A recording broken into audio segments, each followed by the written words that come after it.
Saudara dan saudari sekalian yang terkasih dan dikasihi Tuhan, selamat pagi. Setelah dibaptis di Sungai Yordan, Yesus pergi ke padang gurun, berpuasa 40 hari dan 40 malam.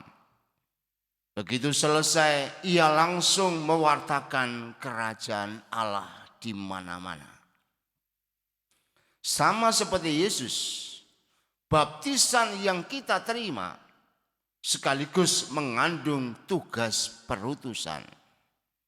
Mau tidak mau, suka tidak suka, waktunya baik atau tidak baik, Injil harus diwartakan. Tidak ada orang yang dibaptis bebas dari tugas ini.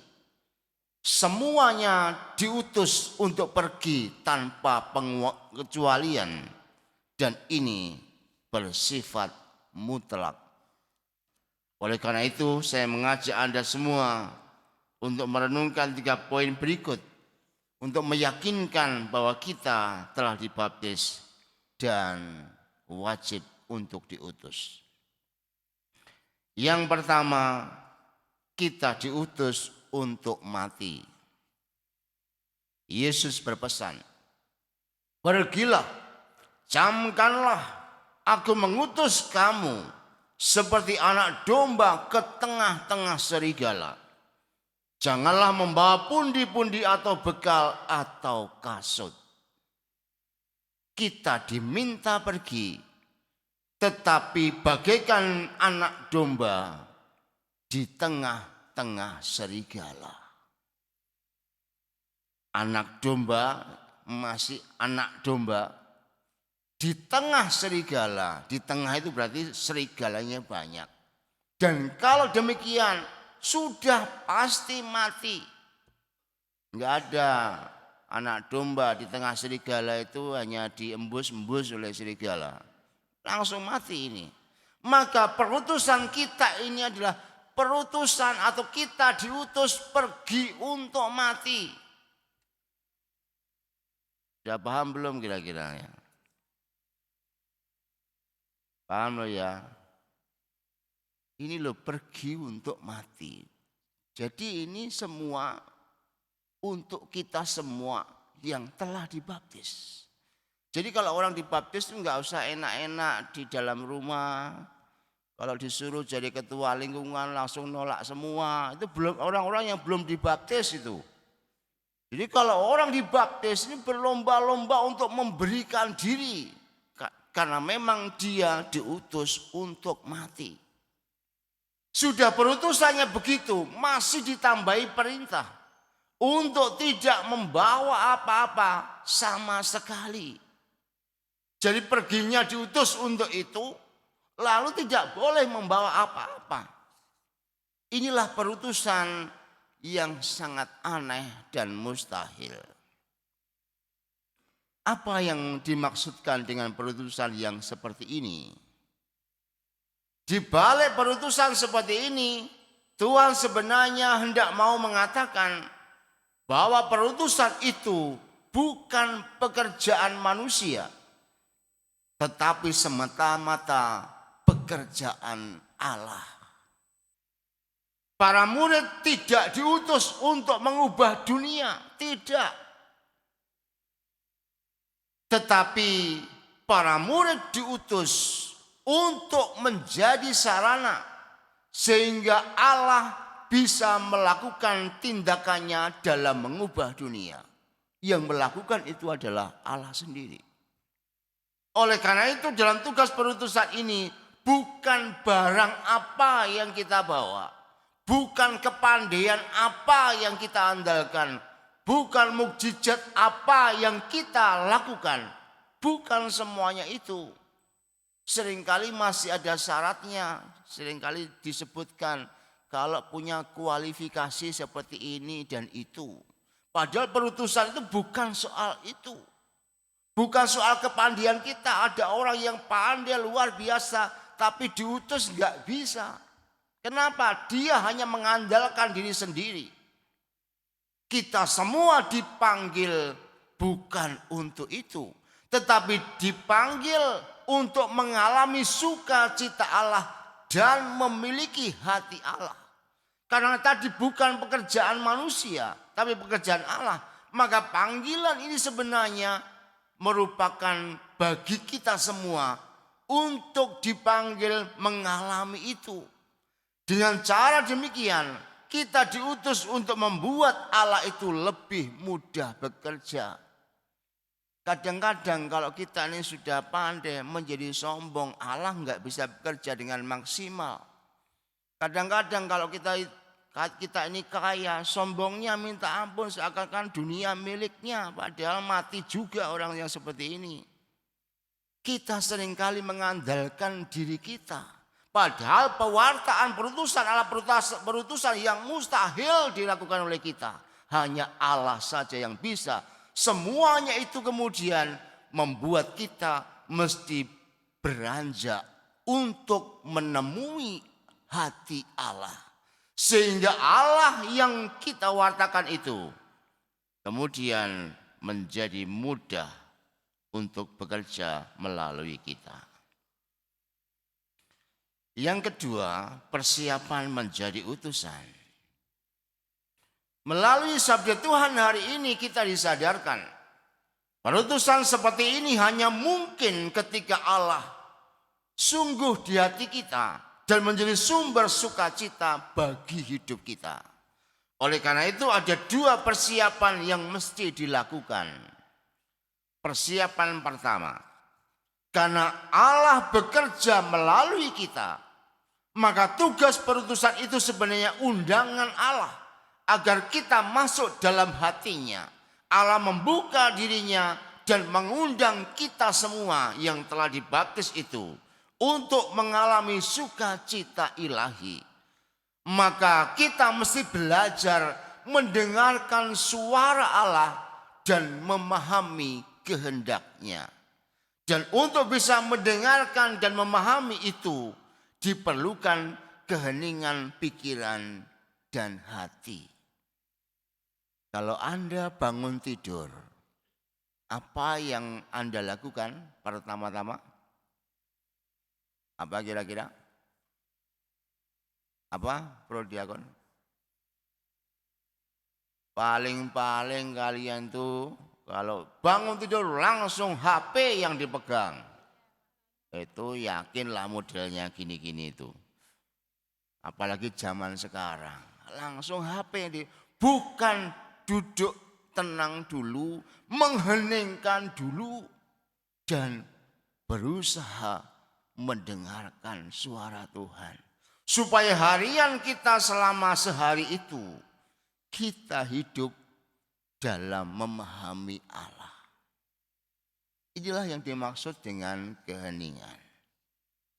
Persiapan kedua, karena Allah yang diwartakan, maka kita tidak boleh sibuk mencari diri sendiri. Kita diminta untuk mewartakan belas kasih Allah dan mengandalkan Allah semata-mata. Kita ini sebenarnya tidak penting di situ. Namun Allah berkenan memakai kita sebagai saluran kasih. Maka kita semua diajak untuk belajar miskin. Belajar hidup tanpa apa-apa. Hanya Tuhan saja yang cukup. Seringkali kalau kenalan kita ini mempunyai kesombongan rohani. Contoh, kenalan saya sudah pertama-tama kenal orang itu salaman. Romo, saya ini misalnya Fransiskus. Dulu mantan kaling 3 periode. Bertemu dengan orang lagi salaman. Romo, saya ini mantan prodiakon 5 periode. Ketemu lagi salah. Orang itu selalu membanggakan pernah ini, pernah itu. Itu kan dulu, sekarang enggak. Atau sekarang iya pun, itu enggak perlu dipamerkan. Saya kalau ketemu orang tidak mengatakan, saya Romo Yati, mantan kepala paroki Kalimantan, kan enggak segitu kan. Biasa aja lah dalam hidup. Seringkali kita ini tidak belajar hidup tanpa apa-apa. Bahkan di MKKI ini ada paguyuban mantan DPH. Bingung aku ini. Ngapain begitu-begitu? Kita ini seringkali tidak belajar dari tadi. Mengatakan Yesus mengutus kita tanpa apa-apa. Nama kita itu enggak penting. Mau jadi apapun enggak penting. Tapi jadi sarana Tuhan yang paling penting.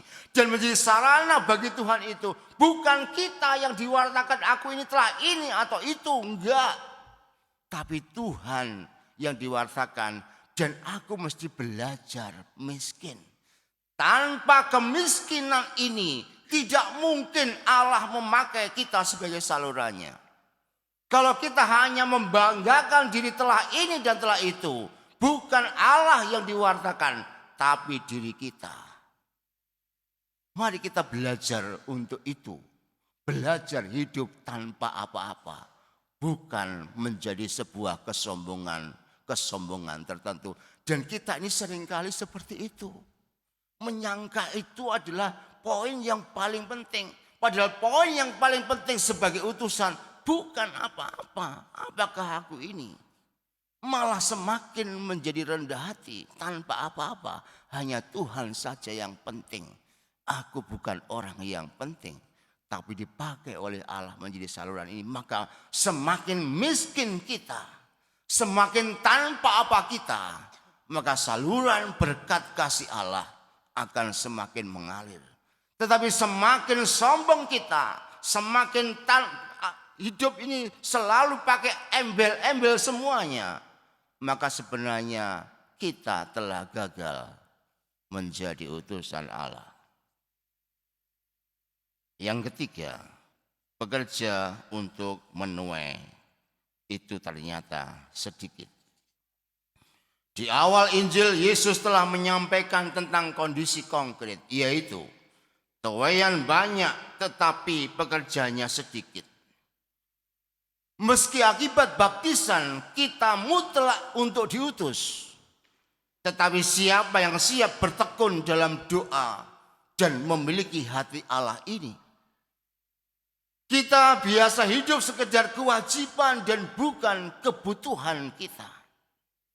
Siapa yang berani hidup tanpa apa-apa dan mengandalkan Tuhan saja?